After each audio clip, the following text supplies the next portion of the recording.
بزرگوں، دوستوں، ملت اسلامیہ کے نوجوانوں، اسلامی ماں اور بہنوں، توحید کا نعرہ بلند کرنے والا مہینہ جس میں ساری دنیا کے مسلمانوں نے اللہ کی بڑائی، اللہ کی وحدانیت، اللہ کی حمد و ثنا، اللہ اکبر لا الہ الا اللہ واللہ اکبر وللہ الحمد کے ذریعے اور ساری دنیا سے تقریباً 18-20 لاکھ حجاج کرام جو اللہ کے گھر کے طواف کے لیے اللہ کی جانب سے کیے گئے ایک اہم فریضے اور اسلام کے ایک رکن کو ادا کرنے کے لیے جانے والوں کا نعرہ لبیک اللہم لبیک لبیک لا شریک لک ان الحمد والنعمت والملک لا شریک لک کے الفاظ میں پوری کائنات میں جو گونجے ہیں، اس کی مناسبت سے ابراہیم علیہ السلام کی زندگی کی اہم ترین یادگار توحید کی مناسبت سے توحید قرآن پاک کی آیتوں کی روشنی میں کیا ہے، اللہ رب العالمین نے قرآن پاک میں کس انداز میں اس ساری انسانیت کو توحید سمجھانے کی کوشش کی ہے، اس سلسلے میں گفتگو شروع ہوئی ہے۔ اور پچھلے جمعے میں نے آپ کو بتایا تھا کہ سورۃ الاخلاص جو قرآن پاک کی ایک بڑی اہم سورت ہے، جس میں اللہ تعالیٰ نے تقریباً توحید کی ساری قسموں کو پرو دیا ہے، اور توحید کے یا اللہ تعالیٰ کے منکرین جو اس کائنات میں پائے جاتے ہیں، جس طرح سے انکار کرتے ہیں، چاہے وہ بالکل سرے سے انکار کر دیں کہ کوئی اللہ ہے ہی نہیں، یا یہ کہیں کہ بہت سارے خدا ہیں اس دور میں، اس دنیا میں، یا یہ کہیں کہ خدا کے ساتھ اور بھی کچھ لوگ ہیں جو اس خدائی میں شریک ہیں، پارٹنر ہیں، ان ساری چیزوں کا انکار کیا ہے اور اپنی الوہیت، اپنی معبودیت اور اپنے پاور کو، قوت کو ثابت کیا ہے۔ اس لیے میں نے پچھلے جمعے میں آپ کو بتایا تھا کہ اللہ کے رسول صلی اللہ تعالیٰ علیہ وسلم نے اس سورت کو قرآن کا 1/3 ایک تہائی قرار دیا ہے، چنانچہ فرمایا کہ انہا تعدل ثلث القرآن اقرؤوا سورۃ الاخلاص فانہا تعدل ثلث القرآن، کہ سورہ اخلاص کی تلاوت کیا کرو، سورہ اخلاص کی قرأت کیا کرو، پڑھو اسے، اس لیے کہ یہ ایک تہائی قرآن کے برابر ہے۔ اور مفسرین نے ایک تہائی قرآن کا کیا مطلب بتایا ہے، یہ میں نے آپ کو بتایا تھا۔ اللہ کے نبی صلی اللہ علیہ وسلم کے دور میں کچھ صحابہ ایسے تھے جو اپنی نماز کی ہر رکعت میں سورۃ الاخلاص کی تلاوت کرتے تھے، کچھ امام تھے وہ بھی، اور کوئی تنہا نماز پڑھنے والا تھا وہ بھی، چنانچہ امام تنہا نماز پڑھنے والوں کا تو پتہ نہیں چل پایا، لیکن جو امام تھے اپنی ہر رکعت میں سورہ اخلاص کی تلاوت کرتے تھے۔ ان کی شکایت اللہ کے نبی صلی اللہ علیہ وسلم کے پاس پہنچی کہ فلاں صحابی جن کو آپ نے ہمارا امام مقرر کیا ہے، یہ صرف سورۃ الاخلاص پر بس نہیں کرتے، یا صرف سورہ اخلاص پڑھ کر قیام اور رکوع نہیں کرتے، بلکہ اس کے ساتھ اور بھی کوئی سورت ملاتے ہیں، یا کوئی اور سورت پڑھتے ہیں، اس کے ساتھ بھی سورۃ الاخلاص پڑھتے ہیں۔ اللہ کے نبی صلی اللہ علیہ وسلم نے پوچھا اس صحابی سے کہ اے میرے صحابی، تم یہ بتاؤ کہ یہ سورۃ الاخلاص کی کو اتنا اہتمام تم کیوں اس کا کرتے ہو، اس کو اتنی اہمیت کیوں دیتے ہو؟ اس صحابی نے بتایا کہ اللہ کے رسول، اس صورت میں اللہ تعالیٰ نے اپنی ذات، اپنی صفات، اپنی توحید کی ساری قسموں کو بیان کیا ہے، اس لیے میں اس صورت سے محبت کرتا ہوں اور اس کو پڑھتا ہوں۔ اللہ کے نبی صلی اللہ علیہ وسلم نے اس صحابی سے کہا کہ اللہ بھی اس شخص سے محبت کرتا ہے جو اس کی ذات و صفات سے اور اس کی توحید کی آیتوں سے محبت کرتا ہے۔ یہ اس قدر اہم صورت ہے۔ اللہ کے نبی صلی اللہ علیہ وسلم نے اسے ہر نماز کے بعد پڑھنے کی سنت بتلائی ہے، قرار دیا ہے کہ یہ سنت ہے، اسے پڑھا جائے، یا اسی طرح سے فجر اور مغرب کے بعد 3 بار پڑھا جائے، جس طرح سے سورۃ الفلق اور سورۃ الناس ایک بار اور مغرب اور فجر کے بعد 3 بار پڑھا جائے، اسی طرح سے یہ سورۃ الاخلاص بھی پڑھی جائے۔ تو یہ اس قدر اہم صورت ہے۔ مشرکین مکہ نے اللہ کے نبی صلی اللہ علیہ وسلم نے جب الوہیت کا دعویٰ کیا اور کہا کہ ایک اللہ کی عبادت کرو، ایک اللہ کی الوہیت کو تسلیم کر لو، ایک اللہ کی بندگی کا اعتراف کر لو، اقرار کر لو، تو مشرکین مکہ دوڑے ہوئے آئے کہ تم جس معبود کی بات کرتے ہو، جس رب کی بات کرتے ہو، اس رب کا نسب نامہ بیان کرو، اس رب کی فیملی کا قصہ بیان کرو، اس کا سلسلہ بیان کرو۔ اللہ تعالیٰ نے یہ صورت نازل کی اور کہا کہ وہ رب ایسا رب ہے جس کو کسی نسب نامے کی ضرورت نہیں ہے۔ یہ اللہ تعالیٰ نے نبی اکرم صلی اللہ علیہ وسلم سے سوال کیے جانے والے سوال جو کیا گیا تھا اس کے جواب میں یہ صورت نازل فرمایا کہ کہہ دیجئے کہ وہ اللہ ایک ہے، تنہا ہے، ان ساری دنیا میں ان سارے لوگوں کا جنہوں نے کئی خدا بنا لیے ہیں، لاکھوں کروڑوں کی تعداد میں خداؤں کی پرستش اس کائنات کے چپے چپے اور گوشے گوشے میں ہو رہی ہے۔ بدقسمتی یہ ہے، افسوس اور المیہ یہ ہے کہ ہماری امت کے کچھ لوگوں نے بھی کسی کو مشکل کشا قرار دیا، کسی کو حاجت روا قرار دیا، کسی کو گنج بخش قرار دیا، کسی کو غوث اعظم قرار دیا، جبکہ یہ ساری صفتیں رب کائنات کی صفتیں ہیں۔ مشکل کشا کا مطلب مشکلیں دور کرنے والا، امن یجیب المضطر اذا دعاہ ویکشف السوء ویجعلکم خلفاء الارض االہ مع اللہ، کیا اللہ کے علاوہ کوئی اور معبود ہے جو تمہاری مشکلات کو دور کرے، یا مشکل کے اوقات میں جب تم اسے پکارو تو وہ تمہاری پکار سن سکے؟ کوئی نہیں ہے سوائے اللہ کے، حاجت روا وہی ہے۔ اللہ تعالیٰ فرماتا ہے یا ایھا الناس انتم الفقراء الی اللہ، اے انسانوں سنو تم سب کے سب، چاہے بڑا ہو چھوٹا ہو، امیر ہو غریب ہو، عالم ہو جاہل ہو، پڑھا لکھا ہو ان پڑھ ہو، پیر ہو فقیر ہو، نبی ہو رسول ہو مولوی ہو، کوئی بھی ہو، اس کائنات کا ہر انسان، بلکہ ہر جاندار، بلکہ اس کائنات کی ہر مخلوق رب کائنات کی محتاج ہے، رب کائنات کی محتاج ہے۔ یا ایھا الناس انتم الفقراء الی اللہ۔ قرآن نے سورہ فاطر کے اس آیت میں اعلان کیا کہ اے انسانوں کی جماعت سنو، چونکہ انسان اپنے آپ کو سب سے زیادہ اشرف اور سب سے زیادہ افضل تمام مخلوقات میں سمجھتا ہے، اس لیے انسان سے خطاب ہے۔ انسان ان آیتوں پر غور کر سکتا ہے، اس لیے انسان سے خطاب ہے۔ انسان کو اللہ تعالیٰ نے عقل و خرد کی دولت سے نوازا ہے، اس لیے انسان سے خطاب ہے کہ انسانوں سنو، انتم الفقراء، تم سب کے سب فقیر ہو، سب کے سب محتاج ہو، پائی کے محتاج ہو، سانس کے محتاج ہو، حرکت کے محتاج ہو، سکون کے محتاج ہو۔ اس کی اجازت کے بغیر نہ تم ایک سانس لے سکتے ہو نہ چھوڑ سکتے ہو، اس کی اجازت کے بغیر نہ تم ایک دانہ اٹھا کر اپنے منہ میں ڈال سکتے ہو اور نہ منہ سے اگل سکتے ہو، اس کی اجازت کے بغیر نہ تم ہل سکتے ہو نہ کھڑے ہو سکتے ہو نہ بیٹھ سکتے ہو۔ انتم الفقراء الی اللہ، اللہ کے سامنے تم سب کے سب محتاج ہو۔ تو پھر حاجت روا دوسرا کیسے ہو گیا؟ گنج بخش خزانہ بخشنے والا دوسرا کیسے ہو گیا، جبکہ وہ کہتا ہے قل من یرزقکم من السماء والارض، آسمان و زمین میں رزق دینے والا کون ہے تمہیں؟ اللہ کے علاوہ کوئی معبود ہے؟ اللہ کے علاوہ کوئی اور ہے جو تمہیں رزق فراہم کرتا ہے، تمہیں کھلاتا پلاتا ہے، تمہیں روزیوں سے نوازتا ہے؟ غوث اعظم کا مطلب ہوتا ہے سب سے بڑا مددگار۔ کیا سب سے بڑا مددگار کوئی انسان ہو سکتا ہے؟ کوئی انسان ہو سکتا ہے؟ سوچنے کی چیز ہے۔ تو بدقسمتی یہ ہے کہ جس امت کو توحید جیسی دولت ملی تھی اس امت نے بھی اس پر ڈاکہ ڈالا ہے۔ اللہ تعالیٰ نے فرمایا قل، نبی اعلان کر دیجئے، هو اللہ احد، وہ اللہ ایک ہے، اللہ ہے، ایسا نہیں کہ نہیں ہے۔ جیسے کچھ لوگوں نے انکار کیا کہ نہیں کوئی اللہ نہیں، یہ دنیا خود بخود آئی ہے اور خود بخود ختم ہو جائے گی، نہیں، ایسا نہیں ہو سکتا ہے۔ یہ انسانی عقل کے بھی خلاف ہے، انسانی عقل کے بھی خلاف ہے۔ انسان سوچتا ہے اور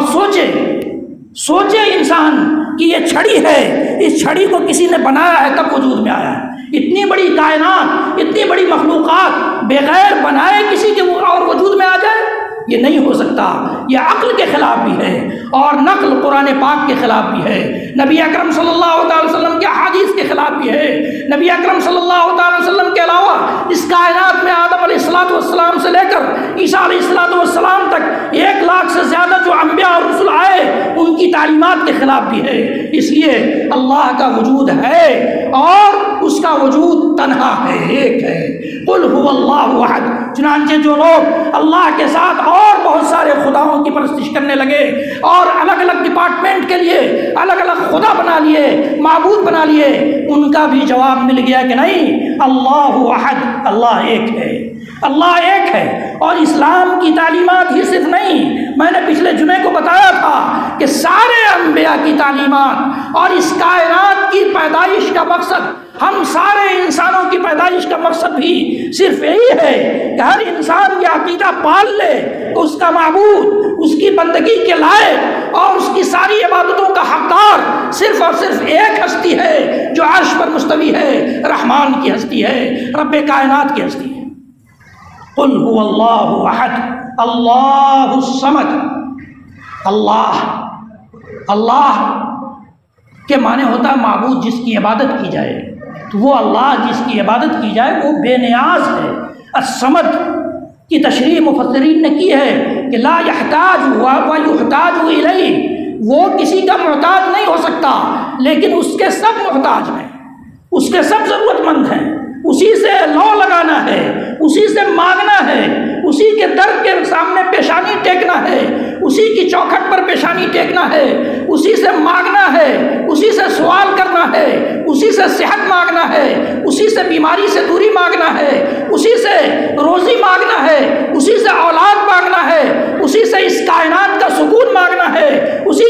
سے اس کائنات کا امن مانگنا ہے، اسی سے اس کائنات میں ہونے والے شر اور فساد اور فتنوں سے بچنے کی درخواست کرنا ہے، اسی کے سامنے سجدے کرنا ہے، اسی کے سامنے رکوع کرنا ہے، اسی کے سامنے قیام کرنا ہے، اسی سے دعا کرنا ہے، اسی کے نام کی نظر ماننا ہے، اسی کے نام کی منت ماننا ہے، اسی کی شکر گزاری کرنا ہے، اسی کی حمد و ثنا کرنا ہے، اسی کی تکبیر و تحلیل پکارنا ہے، اسی کی بڑائی اور کبریائی بیان کرنا ہے۔ یہ ایسی بے نیاز ذات ہے، اس کے ہم سب محتاج ہیں، ہمارا رگ رگ، ہماری سانس سانس محتاج ہے، ہمارے بچے بھی محتاج، ہمارے بڑے بھی محتاج، ہمارے نوجوان بھی محتاج، ہمارے مرد بھی محتاج، ہماری عورتیں بھی محتاج، ہمارے زندے بھی محتاج اور مردے بھی محتاج۔ مردے بھی اس کے محتاج ہیں، مردے بھی اس کے محتاج ہیں، جن سے ہم جاتے ہیں کچھ مانگنے، وہ خود محتاج ہیں، وہ بلکہ وہ مردے تو ہماری دعاؤں کے بھی محتاج ہیں۔ حضرات گرامی، توحید کی نزاکتوں کو اگر ہم نے نہیں سمجھا اس زندگی میں اور اس کو نہیں اپنایا تو یہ سمجھ جائیے کہ ہماری زندگی ناکام ہے، ہماری زندگی ناکام ہے، اور اس زندگی کے بعد کی زندگی کا کیا ہوگا اس کا تو کچھ سوچیے ہی نہیں۔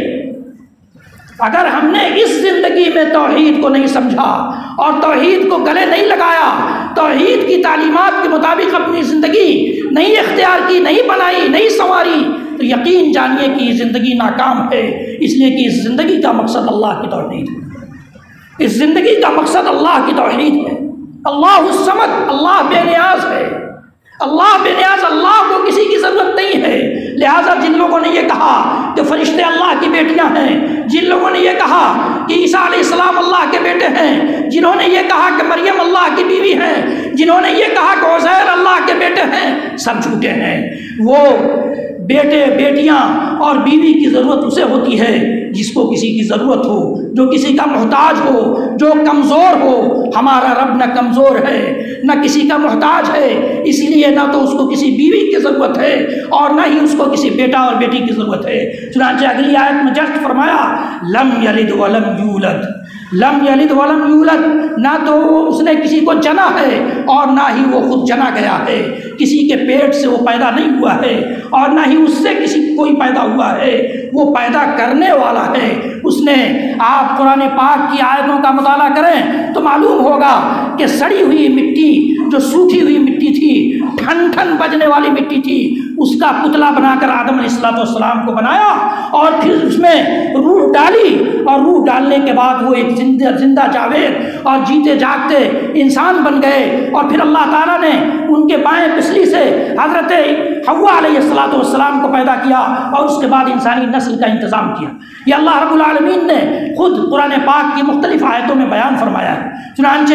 اسے اس بات کی ضرورت نہیں تھی کہ وہ کسی کو بیوی بنائے، کسی کو بیٹا بنائے، کسی کو بیٹی بنائے، اور یہ اس قدر بڑی بات ہے۔ ہم لوگ بڑا لائٹ لیتے ہیں کہ یہودیوں کا یہ عقیدہ ہے، عیسائیوں کا یہ عقیدہ ہے، یا مکہ کے مشرکین کا عقیدہ ہے۔ اللہ تعالیٰ نے فرمایا کہ یہ ایسا خطرناک عقیدہ ہے، تکاد السماوات یتفطرن منہ وتنشق الارض وتخر الجبال حدا۔ یہ اس قدر خطرناک عقیدہ ہے، اتنی بڑی اور خطرناک بات ان لوگوں نے کہی ہے، اتنا خطرناک عقیدہ انہوں نے اپنایا ہے کہ یہ قریب ہے کہ آسمان پھٹ جائے،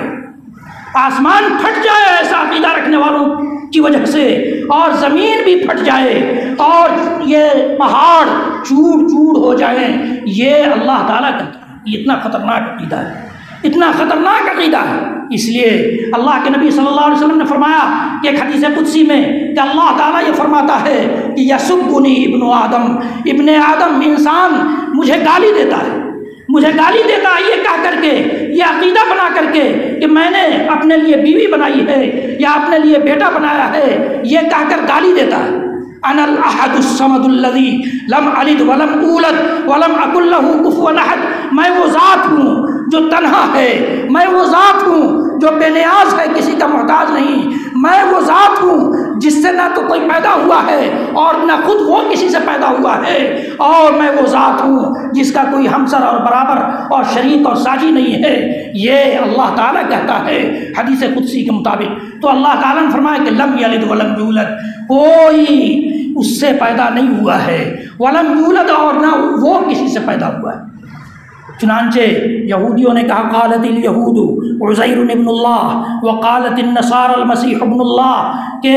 یہودیوں نے کہا کہ عزیر اللہ کے بیٹے، نصرانیوں نے عیسائیوں نے کہا کہ مسیح یعنی عیسیٰ اللہ کے بیٹے، اور دوسرے مقام پر فرمایا کہ لقد کفر الذین قالوا ان اللہ ثالث ثلاثہ، عیسائیوں نے کہا کہ اللہ نام ہے تین چیزوں کے مجموعہ کا، اللہ خود اور پھر ان کی بیوی مریم اور پھر ان کے بیٹے عیسیٰ۔ یہ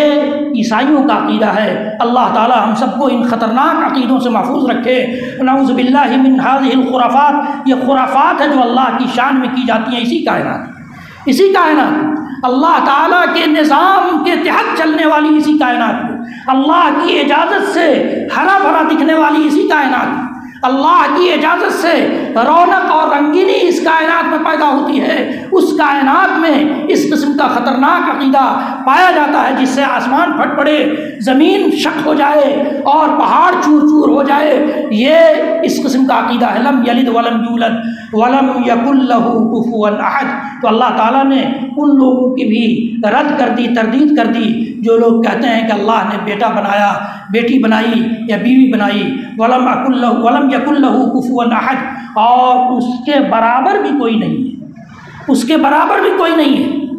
لیس کمثلہ شیء، وہ سنتا ہے لیکن اپنے سننے کی طرح سے۔ ہم یہ نہیں کہہ سکتے کہ جیسے ہم لوگ سنتے ہیں ویسے وہ بھی سنتا ہے۔ ہمارے سننے میں کبھی ایسا ہو سکتا ہے کہ دور کی آواز آئے تو سمجھ میں نہ آئے، کبھی ایسا ہو سکتا ہے کہ کوئی آہستہ بولے تو ہم نہ سن سکیں، وہ آہستہ بولنے والوں کی بھی سنتا ہے اور بلند آواز سے بولنے والوں کی بھی سنتا ہے۔ وہ دور دراز کے علاقوں میں، تنہائی میں، تاریکی میں رہنے والے یا سمندر کی گہرائی میں رہنے والے سب کی بھی سنتا ہے، اور ہواؤں میں اڑنے والوں کو بھی سنتا ہے۔ تو وہ ہماری طرح نہیں سنتا لیکن وہ سنتا ہے۔ لیس کمثلہ شیء، قرآن کہتا ہے اس کی جیسی کوئی چیز نہیں ہے، اس کے جیسی کوئی چیز نہیں ہے۔ وَهُوَ السَّمِيعُ الْبَصِيرُ، حالانکہ وہ سننے والا بھی ہے، دیکھنے والا بھی ہے۔ ہمارے دیکھنے میں کمی ہو سکتی ہے لیکن اس کے دیکھنے میں کوئی کمی نہیں ہوتی۔ وَلَمْ يَكُنْ لَهُ كُفُوًا أَحَدٌ، کوئی اس کا ہمسر اس کے برابر نہیں ہے، کوئی بھی، چاہے اس کا تعلق رسولوں سے ہو، چاہے انبیاء سے ہو، چاہے اولیاء سے ہو، چاہے اللہ کے نیک بندوں سے ہو، کسی سے بھی اس کے برابر کوئی نہیں ہو سکتا۔ اس کے برابر کوئی سمجھتا ہے تو وہی شرک کرتا ہے۔ یہی شرک ہے جو اللہ تعالیٰ معاف نہیں کرے گا۔ اللہ تعالیٰ جس کو معاف نہیں کرے گا، اس لیے ہمیں اور آپ کو اس سے دور رہنا ہے۔ اس صورت میں آپ دیکھیے کہ اللہ تعالیٰ نے اپنے اکیلے ہونے کی، لہٰذا کوئی ذات اگر اکیلی معبود نہیں ہے تو وہ معبود نہیں ہے۔ جن لوگوں نے سارے ڈپارٹمنٹس کے لیے الگ الگ خدا بنائے وہ خدا نہیں ہو سکتے۔ خدا کی صلاحیت اور خدا کی یہ خصوصیت تو یہ ہے کہ وہ تنہا ہو سکتی ہے، تنہا ذات۔ اللہ الصمد، وہ بے نیاز ہوگی، اس کو اگر کسی کی ضرورت پڑ گئی تو وہ خدا کیسے ہوگا؟ جسے خود کسی کی ضرورت پڑ جائے وہ خدا نہیں، اس کو ہماری ضرورتوں کو کیسے پوری کرے گا؟ اپنے ماننے والوں کی ضرورتوں کو کیسے پوری کرے گا؟ لم یلد ولم یولد، وہ اس قدر بے نیاز ہے کہ اس کو بیٹا بیٹی کی بھی ضرورت نہیں ہے۔ بیٹا بیٹی کی ضرورت کمزوروں کو پڑتا ہے، ہم لوگ جیسے کمزور انسانوں کہ بوڑھے ہو جائیں تو وہ دیکھ بھال کریں، بوڑھے ہو جائیں تو دیکھ بھال کریں، یا اسی طرح سے ہم مر جائیں تو اگر نیک ہیں تو ہمارے لیے دعائیں کریں۔ تو یہ ضرورت ہم جیسے انسانوں کو ہے، تو رب کائنات کو نہیں ہے، اور اس کے برابر بھی کوئی نہیں ہے۔ تو یہ صورت سراپا توحید پر مبنی ہے۔ ایک صحابی دعا کر رہے تھے اللہم انی اسألک بانی اشہد انک انت اللہ الذی لا الہ الا انت الاحد الصمد الذی لم یلد ولم یولد ولم یکن لہ کفوا احد۔ یہ دعا اللہ کے نبی صلی اللہ علیہ وسلم نے سنی تو کہا کہ اس شخص نے سأل اللہ باسمہ الاعظم، اللہ کے اسم اعظم کے ذریعے اس نے سوال کیا کہ جس اسم اعظم کے ذریعے اگر سوال کیا جائے تو اللہ تعالیٰ اسے پورا کرتا ہے، اسے رد نہیں کرتا ہے۔ تو یہ پوری کی پوری صورت اللہ کا اسم اعظم ہے، اللہ کا نام ہے، اللہ کی صفتیں ہیں، اللہ کی خوبیاں ہیں، اللہ کی بڑائیاں ہیں، اللہ کی حمد و ثنا ہے، اللہ کی کبریائی ہے۔ قل هو اللہ احد، نبی آپ اعلان کر دیجئے شرک سے بھرے اس کائنات میں جہاں ذرہ ذرہ کی پرستش ہو رہی ہے، ہر مخلوق کی پرستش ہو رہی ہے، کہہ دیجئے اللہ ایک ہے۔ ہم اس صورت کو ماننے والے ہیں، یہ صورت جس قرآن میں ہے اس کتاب کو ماننے والے ہیں۔ ہمارا اور آپ کا عقیدہ ایسا ہو جاتا اللہ کرے کہ ہو جائے کہ ہم جہاں کہیں بھی ہوتے ہم اس صورت کی منہ بولتی تصویر ہوتے۔ وہ اللہ ایک ہے، وہ اللہ بے نیاز ہے، وہ نہ خود کسی سے پیدا ہوا ہے نہ اس سے کوئی پیدا ہوا ہے، اس کے برابر کوئی نہیں ہے۔ اللہ تعالی ہمیں توحید کو سمجھنے اور توحید کو گلے لگانے، توحید والی زندگی اختیار کرنے کی توفیق دے، اور توحید ہی پر ہم سب کو موت بھی دے۔